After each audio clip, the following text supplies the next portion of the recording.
If 2024 felt like a slightly off year for movies, you're not alone. Between the Hollywood strikes impacting release dates, audiences gravitating towards streaming rather than actual movie theaters, and the so-called superhero fatigue that has affected even the MCU, it's safe to say that movie fans are looking forward to a better 2025. And that's where we come in with our preview of the biggest movies that we're looking forward to in the new year. There's the big screen debut of James Gunn's new DC universe in Superman, the return of not one but two classic Universal monsters, a new sci-fi tale courtesy of Parasite director Bong Joon-ho, new works from the likes of Paul Thomas Anderson, Steven Soderbergh, and Edgar Wright, and yes, the return of the MCU to hopefully full swing with 3 new movies. Safe to say, we've got high hopes for the next 12 months. Here are the biggest movies coming in 2025.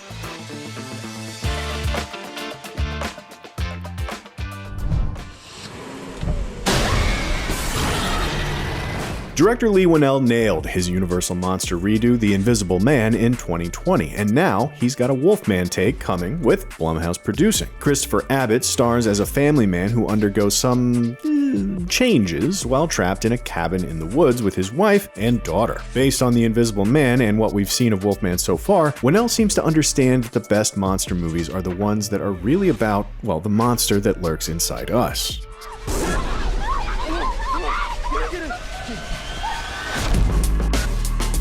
Michelle Yeoh's character from Star Trek Discovery has long been in the running to get a spin-off, and it's finally here in the form of the first Star Trek TV movie ever made. Section 31 sees Yeoh's Philippa Georgiou teaming up with Starfleet's top-secret division that handles the dirty job that those fancy-pants Federation types like to avoid. It would be great if this film works out and leads to a series of Trek movies that go straight to Paramount+, allowing for the exploration of the more obscure corners of Gene Roddenberry's universe that a feature film wouldn't typically permit.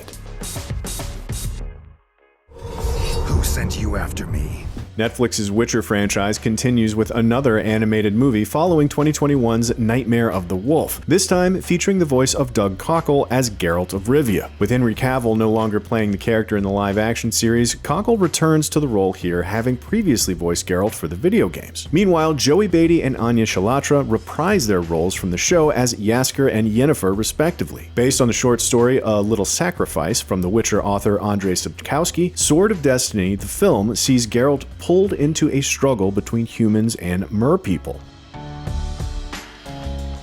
The 35th film in the MCU finally puts the new Captain America, Anthony Mackie's Sam Wilson, front and center on the big screen. But he's not alone. Joining him are Danny Ramirez, back from his small role in The Falcon and the Winter Soldier as Joaquin Torres, aka the new Falcon, Shira Haas as former Black Widow Ruth Bat-Seraph, Carl Lumley as Isaiah Bradley, also returning from The Falcon and the Winter Soldier, and Giancarlo Esposito as Marvel villain Sidewinder. And then there's Harrison Ford, making his Marvel debut as Thunderbolt Ross, replacing the late William Hurt in the role. Ross, according to the trailers, is also now President of the United States and the Red Hulk as well. Because, yeah, this is also kind of a Hulk sequel, it seems, with Liv Tyler and Tim Blake Nelson back as Betty Ross and the Leader, respectively. Both last seen in 2008's The Incredible Hulk. The third Paddington movie was released in the UK in November of 2024, but it's coming to the US and other territories in January of 2025. It's been 7 years since Paddington 2, and the previous film's director, Paul King, was busy making Wonka with Timothée Chalamet, so Newhelmer, Dougal Wilson, stepped in for his featured debut. In this installment, Paddington and the Brown family do indeed visit Peru, though Emily Mortimer takes over as Mrs. Brown, replacing Sally Hawkins. Upon its UK release, IGN's Matt Purslow gave the film a 7 out of 10, saying, "It's not as delicious as its practically perfect predecessors, but Paddington in Peru preserves the series' sweet-natured fun." It's called a hard stare, Mr. Hunter. And it's for when people have forgotten their manners. Based on the 1980 Stephen King short story of the same name, The Monkey is the next film from Longlegs writer-director Osgood Perkins. The original story deals with a cursed toy monkey that causes various deaths, and it looks like the movie is sticking to that broad outline. The trailer's VO tells us of a beast not from this earth, which smites the ones who deserved it, the ones who didn't, and everyone in between, while scenes of gruesome/hilarious horror are teased on screen. Theo James stars along with Tatiana Maslany and Elijah Wood, while James Wan is one of the film's producers. This fantasy from Powerhouse Art House, is that an oxymoron? A24, stars Helena Zengel as the teenage Yuri, a girl who lives on a small island in the Black Sea. She and other children, including Stranger Things' Finn Wolfhard, who's actually old enough to drink IRL now, find themselves on a journey in search of the fearsome creatures of the title, the Ochi. Except, when Yuri finds one, it's the cutest little thing you've ever seen. And so her mission of rebellion and protection begins in what looks to be a visually fantastic film. Just trust me. Frequent creative partners Ryan Coogler and Michael B. Jordan are back at it with the horror film Sinners, starring Jordan as twin brothers who return to their hometown, according to the studio Warner Brothers, only to discover that an even greater evil is waiting to welcome them back. Haley Steinfeld and Jack O'Connell also star, with Coogler and Jordan reuniting with various Black Panther teammates once again, including director of photography Autumn Durald Arkapaw, production designer Hannah Beechler, editor Michael P. Shaver, composer Ludwig Göransson, and costume designer Ruth E. Carter.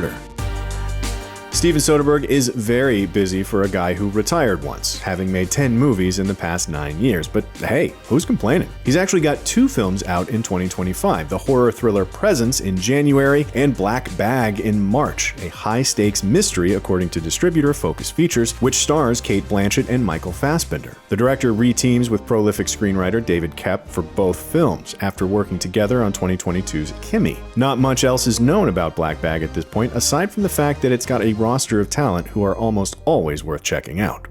Where are you off to? Black Bag. Disney's live-action-ish remakes of their animated classics trend continues with Snow White, which has had its fair share of behind-the-scenes controversies. And written by Greta Gerwig and Aaron Cressida Wilson, the film was delayed a year to 2025 because of the SAG-AFTRA strike, according to Disney. That said, it seems likely that criticism of its use of dwarf characters led to a rethinking of their approach, and hence, at least part of the delay. As it stands now, the movie will feature 7 distinctly cartoonish CGI characters accompanying Rachel Ziegler's Snow White. We'll see how this one pans out, as while cultural critics may pick away at these live-action remakes, the general public tends to show up in droves for them. Director Barry Levinson teams with screenwriter Nicholas Pileggi and star Robert De Niro for Alto Knights, the story of real-life competing mob bosses Vito Genovese and Frank Costello. De Niro plays both roles, somehow. Deborah Messing, Catherine Narducci, and Cosmo Jarvis also star. This junk. An ender pearl. Teleports you to wherever you throw it. Yeah, right. Minecraft Steve is coming, and it turns out he's Jack Black. And no, Black isn't in every new video game movie these days, it just seems that way. This is another title that hit some controversy, as is too often the case lately. This time, when the first trailer was released and some fans complained about the look of the film. So much so that Warner Brothers trotted out director Jared Hess and producer Torfi Frans Olafsson when the second trailer was released in order to do some damage control. Jason Momoa, Emma Myers, and Danielle Brooks also feature in the film, and from where we're sitting, a Minecraft movie looks like it could be a fun ode to the highly addictive game. But then again, we at IGN like to craft and build things, not knock them down. Oscar-winning South Korean filmmaker Bong Joon-ho goes sci-fi on April 18th with Mickey 17, and he's taking Robert Pattinson with him. Stephen Yeun, Naomi Ackel, Toni Collette, and Mark Ruffalo also star in the tale of an expendable, aka a space traveler sent on hazardous space missions. If the expendable dies on such a mission, a new version of their body is printed, and that's how you end up with Mickey 17. But what happens when Mickey 18 shows up while Mickey 17 is still alive? That's the question the film asks, as does the trailer in a pretty lively and comedic manner. Why aren't you dead?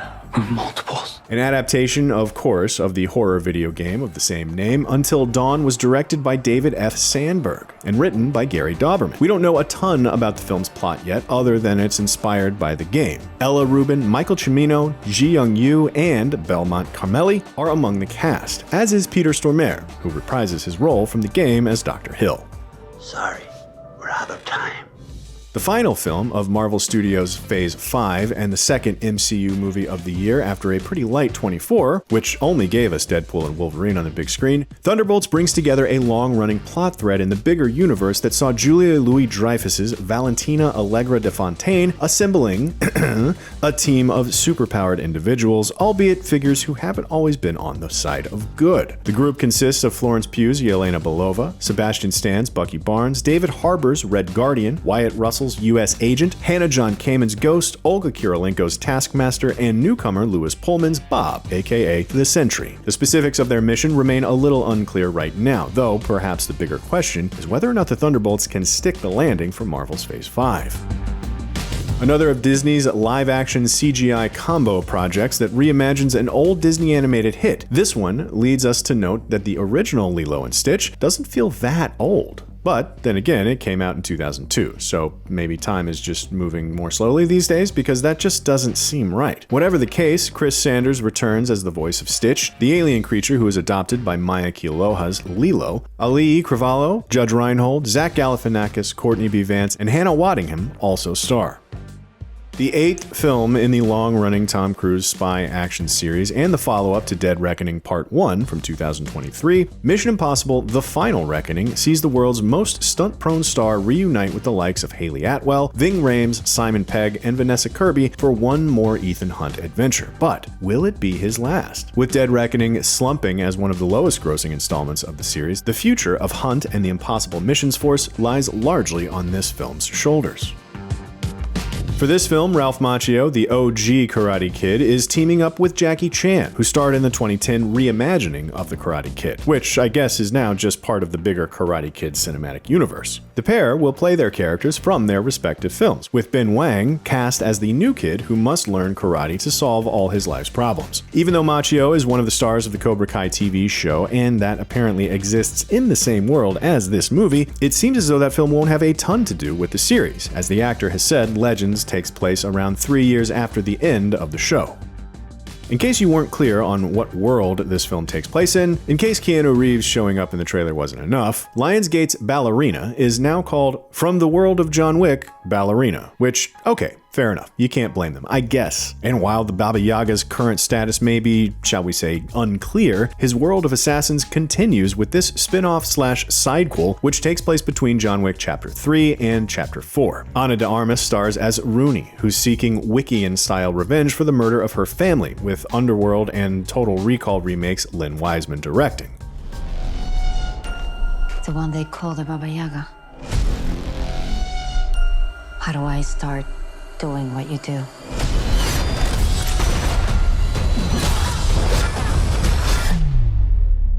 Looks like you already have.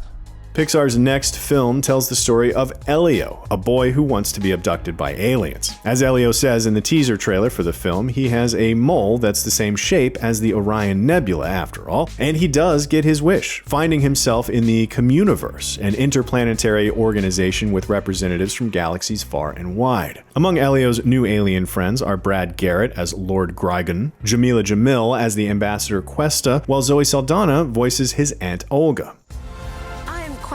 Leader of GOM. Helix, leader of Voluvinum. And you're the leader of? Earth? Here is another live-action remake of an animated film. It's just a genre now, isn't it? This time, it's DreamWorks redoing 2010's lovely Boy Meets Dragon Tale, with the Black Phone's Mason Thames playing Hiccup, and a CGI rendition of Toothless, of course, playing the dragon he befriends. Gerard Butler co-stars as the live-action version of his animated character Stoic the Vast, while Nico Parker, Julian Dennison, and Nick Frost are also among the cast. Many have noted how closely the first trailer for the film resembles the original animated movie, but is that a good thing? We'll find out in June. Director Danny Boyle, screenwriter Alex Garland, and star Cillian Murphy returned for this sequel to 28 Days Later, and man, if this project doesn't have us as excited as a rage virus-infected wacko. The original post-apocalyptic film set a new standard for zombie action. Don't start arguing with us about what is or isn't a zombie here. While its first sequel, 28 Weeks Later, was basically a decent thriller made by other people, Ralph Fiennes, who co-stars in the new film, has given us the most info so far regarding the plot, saying there are a few pockets of uninfected communities, at this point 28 years after the first film. But there's more. This is just the first of a new trilogy of films in the series, with the Marvel's director Nia DaCosta reportedly helming the second movie. Allison Williams returns to be further harassed by the robot doll from hell in Megan 2.0, or M3gan 2.0, however you want to pronounce it. After the critical and commercial success of the original, not to mention all the memes, a follow-up from the horror mega-producer team-up of Jason Blum and James Wan was all but assured. Director Gerard Johnstone and scripter Akilah Cooper are also back for the sequel, as is Violet McGraw as Katie, the niece of Allison Williams' Gemma. Quite frankly, maybe Katie needs to stop around with these killer robot toys. Director Joseph Kosinski has more than proved he can do high-speed action thrills with Top Gun Maverick, so perhaps it was inevitable that he'd tackle the world of Formula One racing. Brad Pitt stars as an ex-driver who had to bow out of the sport after a terrible crash years ago, but you know guys like that. They always have to come out of retirement to train the next generation. The Jurassic franchise makes its return to the big screen with a sorta reboot just 3 years after Jurassic World Dominion. This trip into the heart of Dino Darkness finds a covert operations expert, played by Scarlett Johansson, venturing into one of the few remaining locations on Earth hospitable to dinosaurs to collect the genetic secret to their survival. Director Gareth Edwards will bring his gift for massive visual scale to the franchise for the first time, while screenwriter David Koepp may be able to get a Jurassic story back to the roots of what's kept us loving the original films for the last 3 decades. James Gunn's much-anticipated takeover of DC's cinematic adventures kicks off in earnest with the release of Superman Legacy, with leads David Corenswet and Rachel Brosnahan joined by a freshly bald Nicholas Hoult as Lex Luthor. On top of this very much not being another origin story and Superman's penchant for very casually putting on his boots, James Gunn has said all the right things about this relatively serious vision for the flagship character of his new shared universe. When the teaser trailer landed as the first bit of solid evidence that the writer-director might just pull off an incredible reboot, there's plenty to be excited about. The Smurfs movie is an animated musical with an absolutely stacked voice cast. Everybody from Rihanna to Kurt Russell, Xolo Marijuana to Alex Winter, and almost literally everyone in between gets a chance to be blue on the mic. Chris Miller, not Lord and Miller, but Shrek the Third and Puss in Boots Chris Miller, is directing, so there's an excellent chance the Smurfs movie is charming AF at minimum. Marvel's first family gets their 4th shot at the silver screen in the ironically titled The Fantastic Four: First Steps. Veteran TV director Matt Shakman leads Pedro Pascal, Vanessa Kirby, Eben Moss-Backrack, and Joseph Quinn in a mid-century take on the Richards family. With concept art hinting at something from 60s sci-fi and the shenanigans both on-screen and off at Marvel, there's no small amount of pressure on this film to course-correct the much-maligned multiversal saga in the MCU, particularly now that Doctor Doom, one of Fan 4's most notorious archenemies, is on the horizon. With a very cool animation style and some legitimately well-choreographed action, The Bad Guys was a kids' graphic novel adaptation done right. Following the attempt of a tight-knit group of criminals to go good, The Bad Guys 2 returns with the same director, Pierre Perifel, and most of the cast, including Sam Rockwell, Awkwafina, and, most importantly, Richard Ayoade as a philanthropist guinea pig named Professor Marmalade. So, the chances of another very fun Bad Guys movie are, well, good. You're a grumpy little snaky wakey. Is she your hostage? No, she's my girlfriend. Why is she in his mouth? Holy crap, we cannot wait for this movie. With Lonely Island and SNL alum Akiva Schaffer directing and Liam Neeson and Pamela Anderson in the lead roles, the casting alone points to a creative team that understands why The Naked Gun worked so well. Featuring pro wrestler Cody Rhodes and rapper Busta Rhymes, this film has an incredible chance of being one that runs the remake a classic gauntlet unscathed. Don't expect a straightforward remake or a half-assed spoof. Instead, get ready for the parody genre to start working again. In this house, we hold the belief that any news of a Paul Thomas Anderson movie is good news. Even if the news is a semi-official title, The Battle of Bacton Cross, that may be based on a Thomas Pynchon novel like PTA's Inherent Vice, that also might be the most expensive movie the auteur's ever had the chance to make. We'll take our chances with those question marks for now, though, as the confirmed cast includes Leonardo DiCaprio, Sean Penn, and Regina Hall. Jamie Lee Curtis and Lindsay Lohan reunite for this follow-up to the 2003 Mind Swap classic, which itself was based on the 1976 Mind Swap classic starring Jodie Foster and Barbara Harris. Prior to this sequel, there have actually been like 6 movies inspired by the original 1972 novel, but Freakier Friday is bound to hit folks of a certain age in that sweet spot of nostalgia and curiosity, which we all know Disney is so good at mining. We'll see who winds up swapping minds with who this time.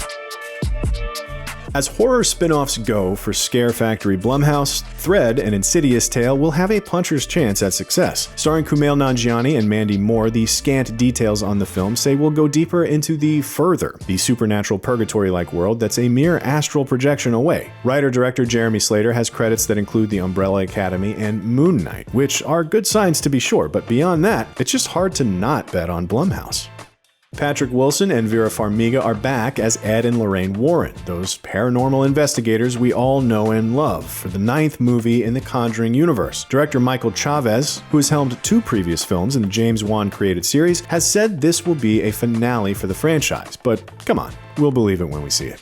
If the only thing we knew was that a Bride of Frankenstein film was being made and there was now an exclamation point in the title, we'd be intrigued. But add to that a cast that includes Christian Bale, Penelope Cruz, Peter Sarsgaard, and Jessie Buckley, plus not 1 but 2 Gyllenhaals, with Maggie directing and her brother Jake in a supporting role, and we'd think you'd gone mad and we're just making things up. On top of everything else, there are rumored to be elaborate dance numbers and a budget north of $100 million, making this a take on a classic movie monster that we can't wait to see.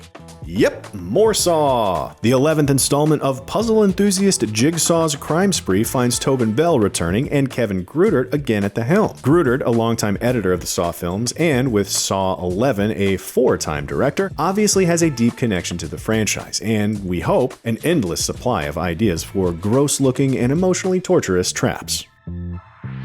Antoine Fuqua directs this Michael Jackson biopic from a script by John Logan. Jafar Jackson, who is the son of Jermaine Jackson and nephew of Michael, stars as the adult Michael. Reportedly, the film will trace the controversial pop icon's life from his time as a child star as part of the Jackson 5 through his adulthood.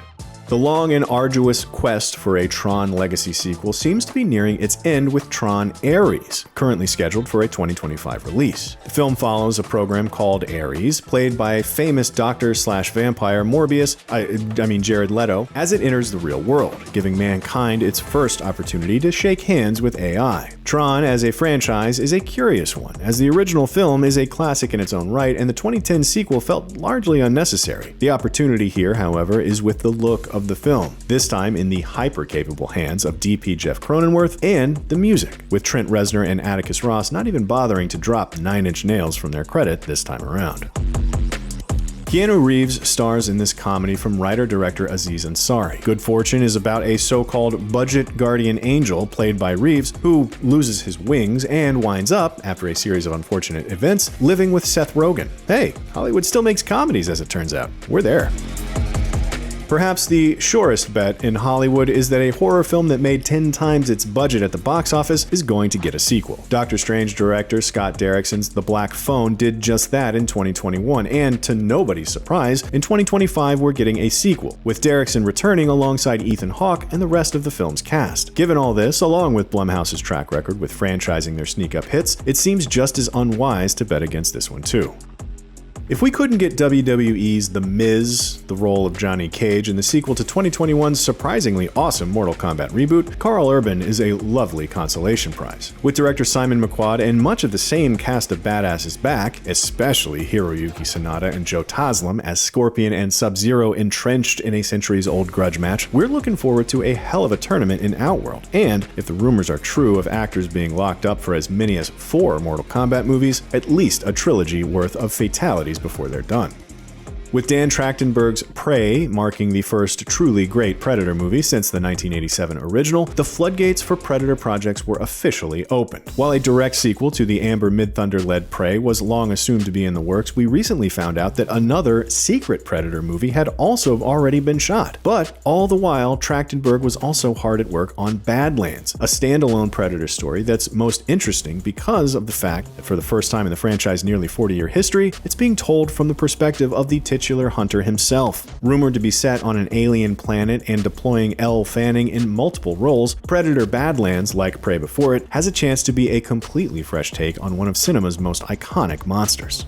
To be perfectly honest, I'm not entirely sure why we're getting a third magician heist movie, but you know what, I'll take it, because I'm equally as confused as to how the first two were so entertaining. After Louis Leterrier made the first one more fun than it probably should have been, and John M. Chu made the franchise 2 for 2 a few years later, Ruben Fleischer gets a crack at Now You See Me 3. Of course, with that much change behind the camera, the credit needs to be given to the reliably veteran cast in front of the camera. Jesse Eisenberg, Woody Harrelson, Isla Fisher, Mark Ruffalo, and Dave Franco are all returning to remind us why these movies are even a little bit fun isn't a trick, it's an illusion.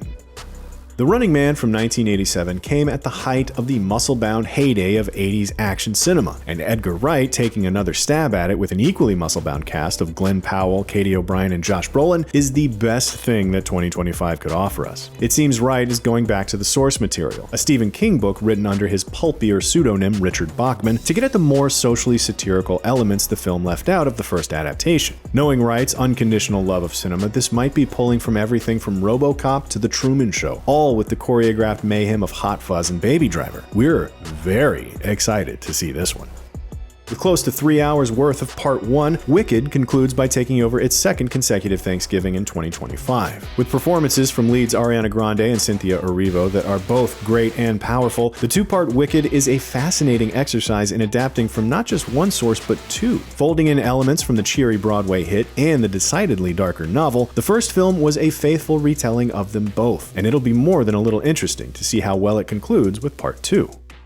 As secretly in development as the obviously coming follow-up to a smash Disney animation hit could be, Zootopia 2 was in the works as early as 2017. Jennifer Goodwin's Officer Judy Hopps and Jason Bateman's reformed con artist fox, Nick Wilde, must infiltrate another biome in the sequel, but the real question is, can a franchise get by on clever animal puns and positivity alone? The first film had a subversive note to its cute and furry veneer that was something worth talking about, and if they found another conversation to start with Zootopia 2, it could be more than just a no-brainer sequel. The depth of lore that's sprung up around a survival game about haunted animatronic pizza place mascots is astounding. Given the games, books, short stories, comics, and more that the first major film adaptation was a success is no surprise. Thanks to the bottomless pit of horror spawned by Freddy Fazbear and friends, Five Nights at Freddy's 2 has no shortage of story to pull from. Also, with the director, Emma Tomei, and cast, Josh Hutcherson, Matthew Lillard, all set to return, if you were into the first one, we can't imagine you're going to be mad at the second. James Cameron, lover of the ocean and inventor of new ways to make Kate Winslet hold her breath for staggering lengths of time, is giving us another trip to Pandora for Christmas 2025. Avatar: Fire and Ash will be the director's third installment in what may be the only franchise he works on until he's dead. Avatar became the highest grossing movie of all time after its release, while The Way of Water peaked at the third highest box office number ever. Whether the continuing saga of former human marine Jake Sully and his family being pursued across Pandora can continue that trend is the most open question about Fire and Ash. With James Cameron, however, we know for sure that we'll get an inventive approach to blockbuster filmmaking that demands to be seen on as big a screen as you can find. So, there you have it. The biggest movies that we're looking forward to in 2025. Did we miss anything? What can you not wait to see next year? Let's discuss in the comments, and be sure to like and subscribe to IGN wherever you like to watch.